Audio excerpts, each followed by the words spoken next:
Hello, and welcome to this week's training. So we are looking this week at luxury branding, and this is something that over the years I have had a little bit of hate for. I wrote a blog a few years ago that was basically called "Is Your Product Shit?"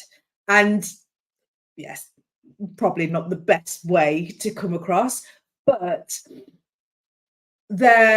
I had it myself where my first sort of 3 months of releasing a product, and I'm looking at my product and I'm like, this has been made by hand. It's very obvious. It's not quite as bad as the tea light holder that my 6-year-old brought home for Diwali, but it's a craft product.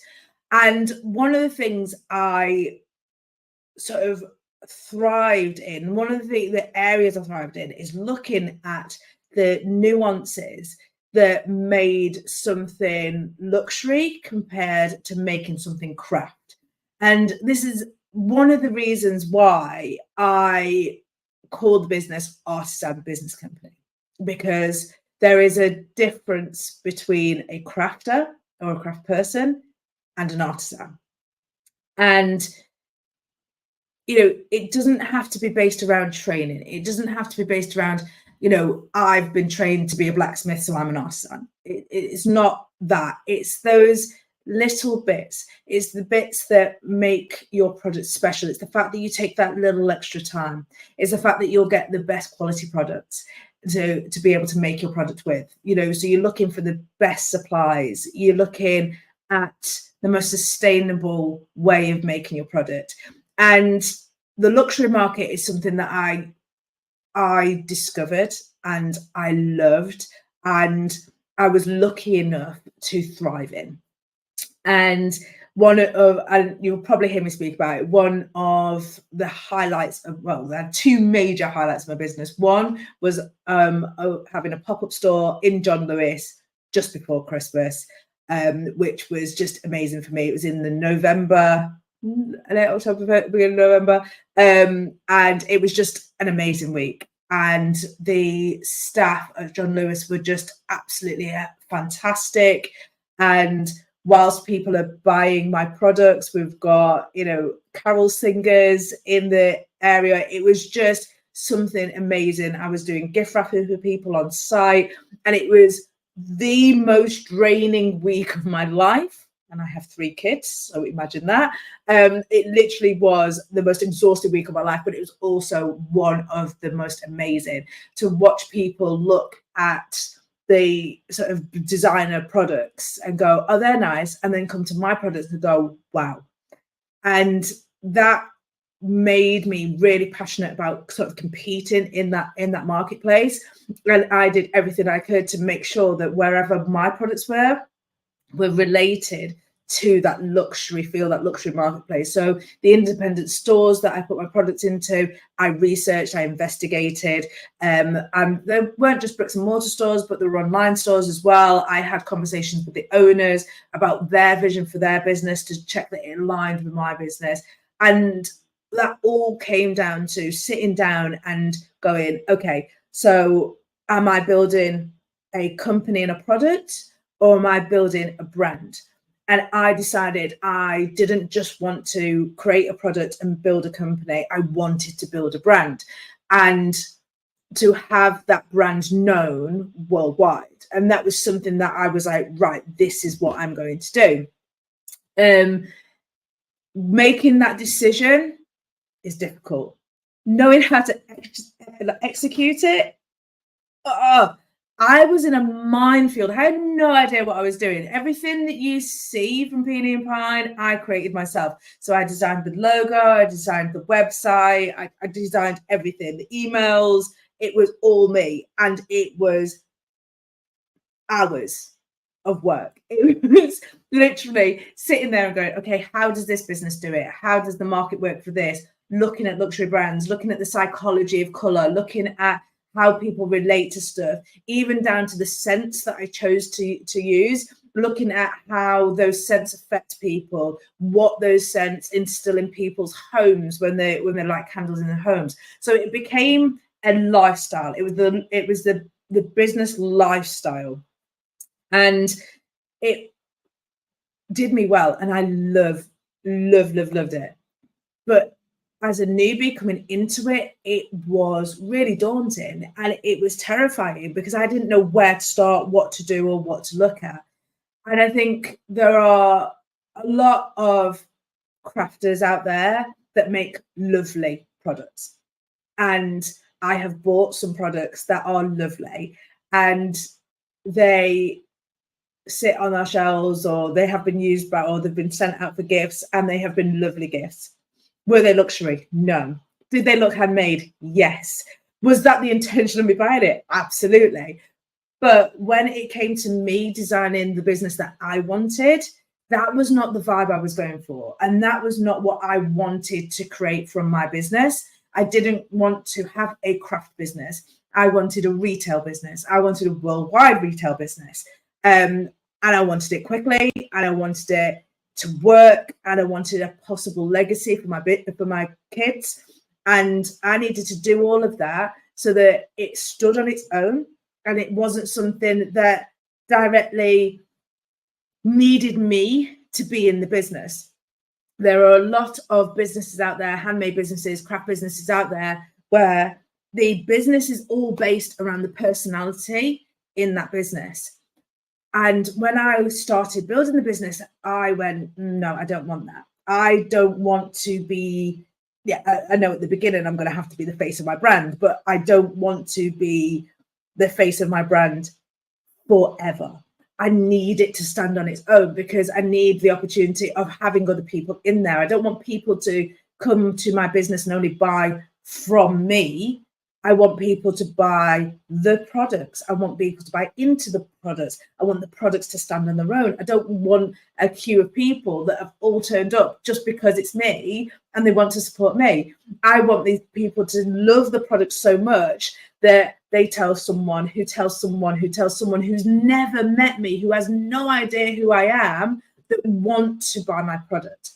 And looking at that mindset shift when it came to building my product range and building the brand story, it made a massive difference in what the people that were approaching me for products. I mean, that was amazing. It almost felt like it was overnight. Once I'd made a decision and started applying that into my business, I had people come to me and ask how they could work with me. I had people come to me and say, right, I need your products in my shop. I'm still getting phone calls now from people saying, I need your candles for my new venture. I need your candles. I'm setting up a gift subscription company. I'm setting up a corporate company. I'm setting up a small shop for independents. I need your product in my business. So that was brilliant for me, because then it stopped being about me and it started being about the products. It felt like overnight. It wasn't. But it felt like it was overnight. Once I'd made that decision and started working towards that decision, the energy shifted in the way that my business ran. And a lot of people say to me, like, but you're great. You can do this. You have the skills to do this. You're able to, read this. You're good at marketing. Okay, yeah. But I've been doing this for 14 years. And 14 years ago, I had no idea what I was doing. 14 years ago, I had no idea about marketing. I had no idea about promotion. I had no idea how to build websites. I didn't know how to email people. I didn't know the psychology of color. I didn't know the psychology of sales and communication. I didn't know any of that 14 years ago. What I've done in the last 14 years is invested in myself and my skills, my knowledge, in order to make that happen. So I've worked really, really hard to get to now what it seems like a place where success could happen. But 14 years ago, if you'd met me, if you'd seen my first ever company logo, it was atrocious. It was awful. So when you're looking at the marketplace and looking at where you want your product to be, think about maybe 14 years later. Like, what does it look like to you? What does that business look like to you? And luxury branding is something that is standalone, and it can stand alone for years to come. And one of the things that I did that really made the difference is I went out and I went on the bus with my daughter and we went on a trip into town. And we had a mother-daughter day. And she was like, why are we going to town? I was like, I need to find every designer candle company. And she was like, okay. I was like, we are going to go around. We're going to find all the designer candle companies. We're going to smell all the candles. We're going to look at them compared to my candles. And we're going to judge them. And we're going to be judgy. And we're going to have coffee. And we're going to be mean girls about this. And we're going to be judgy about my products as well as their products. We are going to be the judgy mean girls for an entire day. But I'm going to find all of these products. I'm going to find what they have in common. And I'm going to have that in common with them, but better. Let's go. And we did. We grabbed the Starbucks, grabbed on the bus. We had a fantastic trip. We were the best mean girls in the world ever. We scrutinized, we pulled apart, the design on the packaging. We spoke about everything, anything I liked, I wrote down. Anything I hated, I wrote down and circled. And actually going in and looking at the product, my competitors or my soon-to-be competitors, the people I wanted to be competitors of mine, looking at that made the difference. So when you're looking at your product and when you're looking at how you want to build your product, how you want to build your business, how do you want to compete in the marketplace, have you looked at your potential competitors? Have you looked at who you want to be? Have you looked at how they brand themselves? I had a big piece of paper with all their branding on. I had pictures of their stores. I had pictures of their products. I had pictures of their labels, their wrapping, everything. I even bought products from Joe Malone to see what their shipping process was like. I bought products from Neon because I wanted to see what their shipping process was like. I wanted to see what the thud factor was like as their products came through the door. How did it make me feel? Was it like opening a present? And do you know what? I have to give it. It was absolutely amazing to actually see the product, rip them open. I had, in total, I think there was 8 companies I'd ordered from, everything from handmade through to mass manufactured, just to see what their whole process was like and how it worked. And yes, it's a bit expensive, but it was an investment into my business and the vision that I had in my business. And my daughter had candles all over her room. My sons had candles all over their room. Don't get me wrong, they love a candle.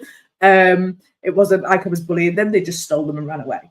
So it was an investment into my business, but being able to sit down and go, okay, what do I want it to be? Who do I want my competitors to be? How do I want it to look? Do I want it to stand alone? Do I want to be the name of my business in the future, or do I want the opportunity of growing it into a £1 million business and then possibly selling it off to someone? What do I want this to look like in the long term, and how can I get there? And then look at that branding, look at the psychology of color. The psychology of color is immense, and being able to understand how different colors make people feel, how different colors incite different senses. This sort of thing is really, really important to knowing where you want to be and where you want your business to be. And branding is an evolution. It's not a case that, okay, you go in and change everything. My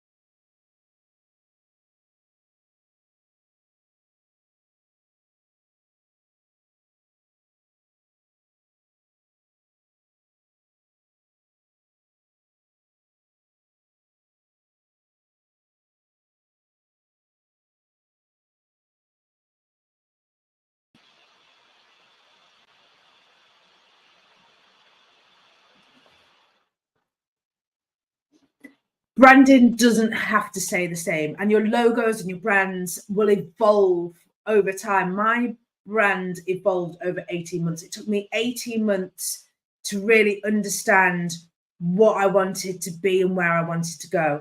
And it took a while for me to really gather all those little bits together and make it what I wanted to be.